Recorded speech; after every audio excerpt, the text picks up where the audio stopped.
What time it is? We got 6 things you should know. And number one on our list, a first of its kind business breaks ground in downtown Shreveport. The former Arlington Hotel on Cotton Street will transform into an entertainment complex. Yeah, it'll be a distillery called Every Man a King Distilling. It will include an industrial building for people to watch the process, a speakeasy downstairs, and a music club upstairs. It'll also have a restaurant called the Reveneer.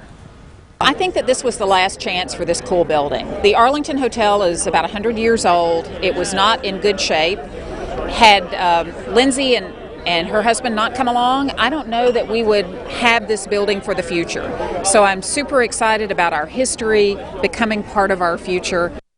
They expect Every Man a King Distilling to open early in 2020, just in time for our birthdays. That's maybe. Pretty exciting. Yes. Okay, and I know we always talk about this, is how cold we always are when we stand by your desk. Constantly. Or just in the newsroom. It is so cold in here. The production room and right there over in the weather set, yes, it's Antarctica. Yeah, the control room, I don't know how people sit in there. It is like an ice cube. Exactly. Well, whether your workspace feels too cold or just right may depend on whether you're a man or a woman. So there's a new study from USC tested 543 men and women in a room with varying temperatures, and the results show women performed better in both math and verbal at the higher temperatures. So while men had a lower performance rate at the higher temperatures, researchers said the difference was not significant. The Cleveland Clinic says ambient temperatures in offices were set decades ago and were based on the metabolic rate of a 40-year-old man who weighs about 150 pounds. Modern workplaces are now more diverse. Could it just be because women are better? Yeah, I was just going to say, basically what that study said is that we are wusses, men. We are the greater sex.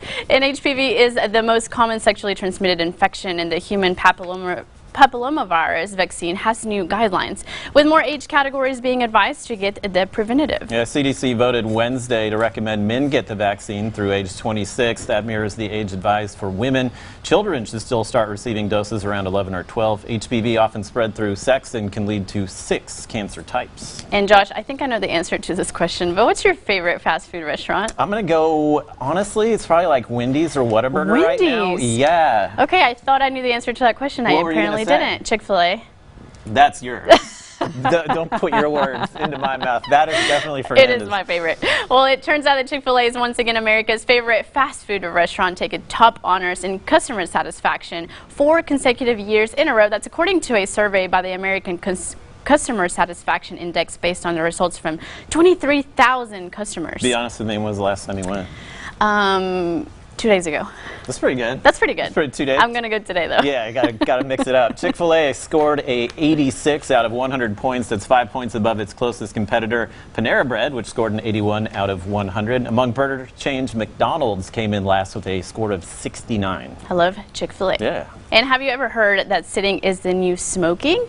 Well, being sedentary is bad for your health, and not all sitting is created equal. A new published study finds sitting at your desk and working is not as bad for your heart as longevity as leisure sitting, like watching television. That's bad news. Researchers found that often or always sitting at work was not associated with an increased risk of death and heart disease, but those who watched at least 4 hours of TV each day had a 50% higher risk of heart issues and dying. That's compared to those who watched 2 hours or less each day. You only need 30 minutes to watch Living Local, so we're in good shape. Yeah, that's it. Just that's walk all around. You need. Get up and walk around. Turn the TV off after the show is over and just go outside and run around. And Texas Education Agency is considering a rewrite of health standards, which could change the way sex education is taught in schools. Multimedia reporter Madeline Rivera has more.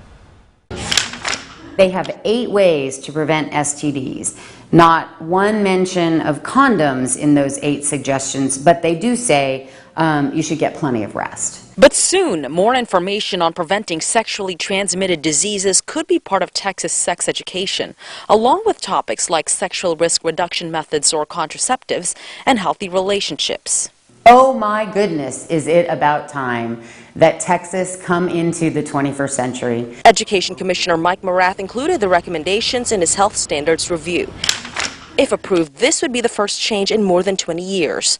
However, not everyone agrees. Abstinence would be risk avoidance.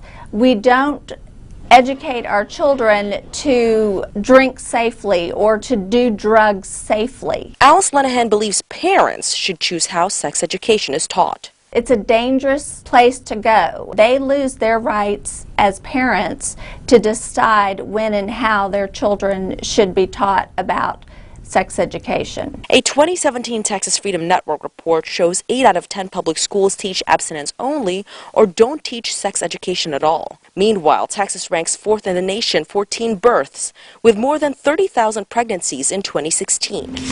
Miller says that's why something's gotta give. We're ignoring the nearly 60% of students who say that they are sexually active before they graduate from high school. The State Board of Education is planning a final vote on the new health standards in September 2020, and if they are approved, they would go into effect for the 2022 to 2023 school year.